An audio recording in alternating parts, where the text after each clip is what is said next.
Shalom. Selamat pagi jemaat Tuhan. Berjumpa kembali dalam doa pagi online. Mari masuk dalam hadirat Tuhan. Sembah Tuhan Yesus Kristus.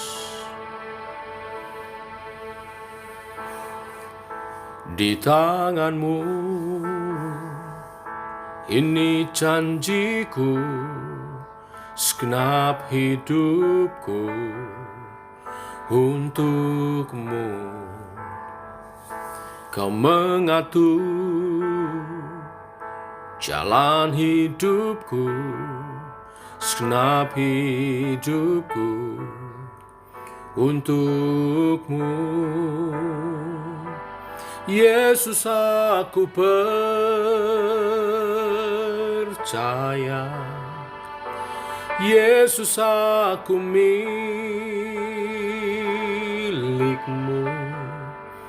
Ku hidup karenamu dan hanya untukmu selamanya.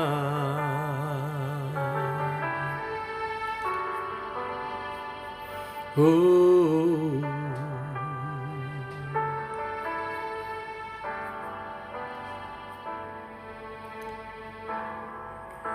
kemanapun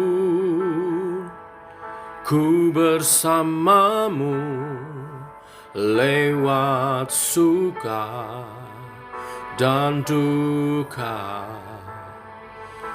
ku kan hidup dalam jalanmu dengan janjimu selamanya. Yesus, aku percaya. Yesus, aku milikmu. Ku hidup karenamu dan hanya untukmu. Yesus, aku percaya.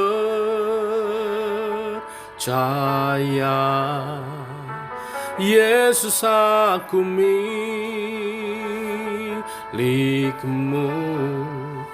Ku hidup karenamu dan hanya untukmu selamanya.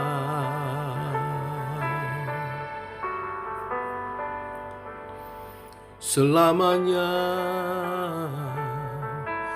ku menyembahmu, ku menyembahmu, ku menyembahmu,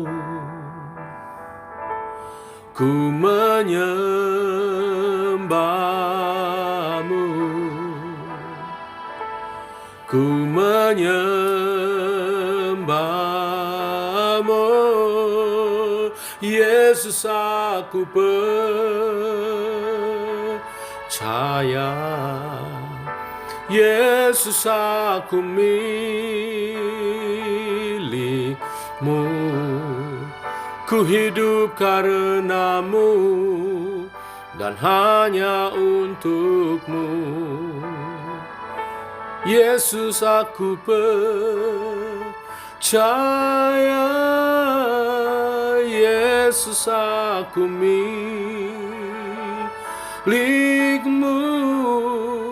Ku hidup karenamu dan hanya untukmu selamanya. Ku hidup karenamu dan hanya untukmu selamanya.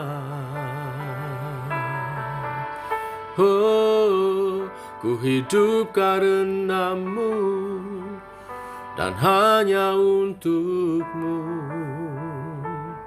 selamanya.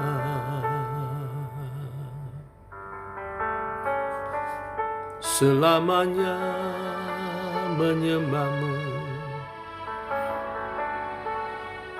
selamanya mengikutmu.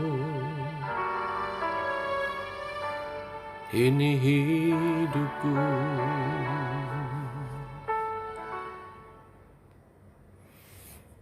Inilah ungkapan isi hati kami, Tuhan. Merefleksi kasih-Mu dalam kehidupan kami. Ialah hidup kami memuliakan Engkau. Teguhkan oleh kebenaran firman, sebentar kami renungkan. Dalam nama Tuhan Yesus Kristus. Amin. Bapak Ibu, kita lanjutkan renungan firman Tuhan pada pagi hari ini.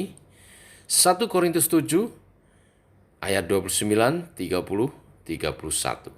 Demikian firman Tuhan. Saudara-saudara, inilah yang kumaksudkan, yaitu waktu telah singkat.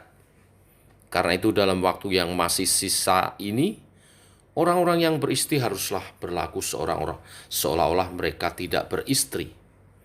Dan orang-orang yang menangis seolah-olah tidak menangis. Dan orang-orang yang bergembira seolah-olah tidak bergembira. Dan orang-orang yang membeli seolah-olah tidak memiliki apa yang mereka beli. Pendeknya, orang-orang yang mempergunakan barang-barang duniawi seolah-olah sama sekali tidak mempergunakannya. Sebab dunia seperti yang kita kenal sekarang akan berlalu.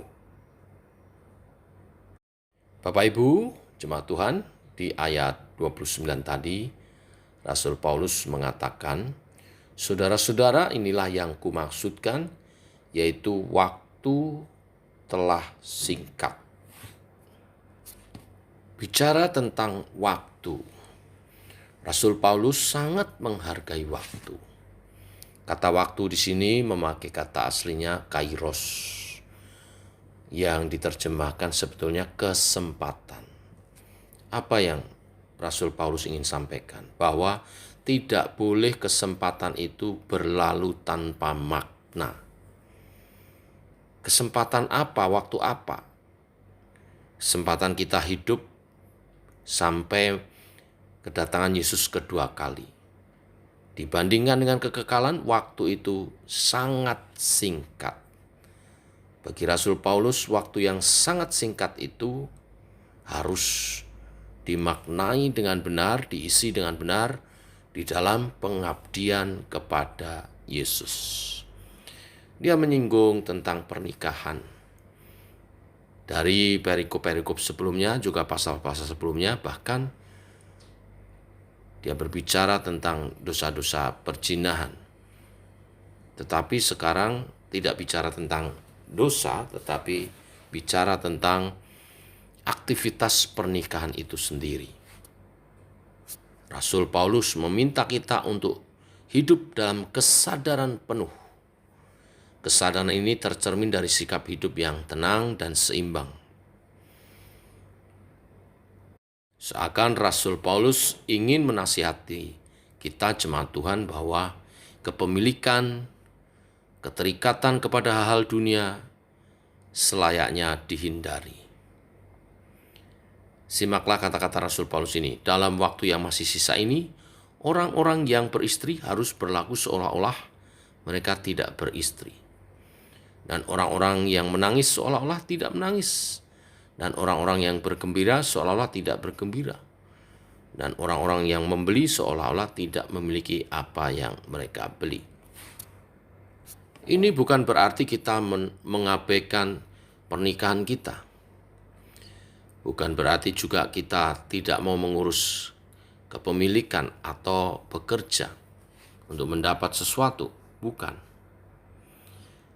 Maksud Rasul Paulus adalah di tengah segala kesibukan kita dalam berumah tangga, dalam bekerja, mengusahakan segala sesuatu, kita tidak boleh lupa prioritas utama kita, yaitu mengarahkan hidup kepada kekekalan. Kita harus mempersiapkan diri menyambut kedatangan Tuhan. Itu yang terutama, yang paling penting. Jangan karena beristri, bersuami, maka kita tidak siap menerima kedatangan Tuhan. Jangan karena pekerjaan dan kesibukan kita lalai mempersiapkan kedatangan Tuhan. Karena semuanya itu pasti kita akan tinggalkan. Maka peringatan ini menjadi sangat penting untuk kita kembali fokus pada kekekalan hidup. Demikian kebenaran firman hari ini. Mari kita berdoa. Bapa, kami mengucap syukur di hari yang baru, hari yang Kau anugerahkan kepada kami. Engkau memberkati kami dengan firman-Mu, mengingatkan kepada setiap kami. Sesibuk apapun apa yang sedang kami kerjakan, kami tidak boleh lupa yang terutama, yaitu hal kekekalan, hal menyambut kedatangan Tuhan kedua kali. Karena apa yang kami jalani sesungguhnya sangat singkat dibanding kekekalan. Maka Tuhan, terima kasih Engkau mengingatkan kami untuk selalu mempersiapkan diri, untuk selalu fokus kepada menyambut kedatangan Tuhan kedua kali. Ampuni segala dosa-dosa, terus bimbing kami dalam pertobatan, terus bimbing kami dalam pengabdian kepadamu Tuhan. Makin hari hidup kami boleh makin berkenan dan memuliakan Tuhan. Kami tidak terlena dengan keberadaan kami, dengan kesibukan kami, baik dalam hal berumah tangga. Kami mau Tuhan supaya dalam berumah tangga pun kami tetap fokus pada kedatangan Tuhan. Maka kami persembahkan rumah tangga kami ke dalam tangan Tuhan. Bimbinglah kami dalam hidup berumah tangga, memuliakan Tuhan. Kami hamba-hambamu, juga istri anak-anak kami serahkan kepadamu. Bimbinglah kami sebagai keluarga yang siap menyambut kedatangan Tuhan kedua kali. Dalam berusaha supaya kami tidak terlena untuk fokus pada kedatangan Tuhan. Kami persembahkan usaha pekerjaan kami untuk pekerjaan Tuhan. Sehingga dalam berusaha bekerja, mencari nafkah, mencari rezeki, Tuhan, kami arahkan semua itu untuk mendukung pelayanan, untuk mendukung pekerjaan Tuhan lebih diluaskan, untuk menyambut kedatangan Tuhan. Maka Engkau juga memberkati usaha pekerjaan kami, memberkati apa yang tangan kami kerjakan untuk memuliakan Tuhan. Makin diberkati, kami makin siap menyambut kedatangan-Mu Tuhan. Demikian juga dalam kami hidup bergereja. Kami tidak terjebak kepada rutinitas-rutinitas, tetapi makna sesungguhnya kami ketinggalan. Kami mau setiap kegiatan kami maknai sebagai persembahan yang kudus dan berkenan bagi Tuhan. Engkau datang kedua kali menjumpai kami sebagai gerejamu yang berkenan, yang siap bersama-sama denganmu mengalami pesta di udara. Terima kasih Tuhan, kami percaya kebenaran firman-Mu pagi hari ini menolong kami semua. Tak lupa kami bawa dalam doa persiapan ibadah esok pagi. Engkau Tuhan mempersiapkan hamba-Mu, urapi persiapannya, dan apa yang menjadi isi hati Tuhan, Dia tangkap dan Dia sampaikan kepada umat-Mu, supaya umat-Mu berjalan dalam kebenaran firman-Mu, dan firman-Mu menjadi suluh dan terang bagi jalan kami, meraih kesuksesan, memuliakan Tuhan, dan hidup kami makin menjadi kesaksian. Kami juga menyerahkan tim musik, tim worship, baik itu worship leader, singer, pemusik, semua yang ambil bagian dalam pelayanan esok minggu, dalam pengurapan-Mu Tuhan. Beri cuaca yang baik, sehingga semua dapat berkumpul, setiap umat Tuhan datang dalam kerinduan mencari wajah Tuhan, bertemu muka dengan muka. Engkau berbicara secara pribadi, Engkau melawat umat-Mu yang sakit pulih kesembuhan, yang lemah dikuatkan, ada pertolongan demi pertolongan, dan hikmat Tuhan dan kebenaran firman-Mu yang dinyatakan. Kami menyerahkan sepanjang hari ini kehidupan kami mau berjalan melangkah bersama dengan Tuhan. Demikian doa kami nyerahkan di dalam nama Tuhan Yesus Kristus. Amin. Demikian saudara, doa pagi kita. Selamat pagi, selamat berjalan bersama dengan Tuhan, selamat mempersiapkan ibadah. Sampai jumpa besok pagi dalam ibadah raya. Tuhan memberkati. Shalom, tetap sehat, tetap semangat.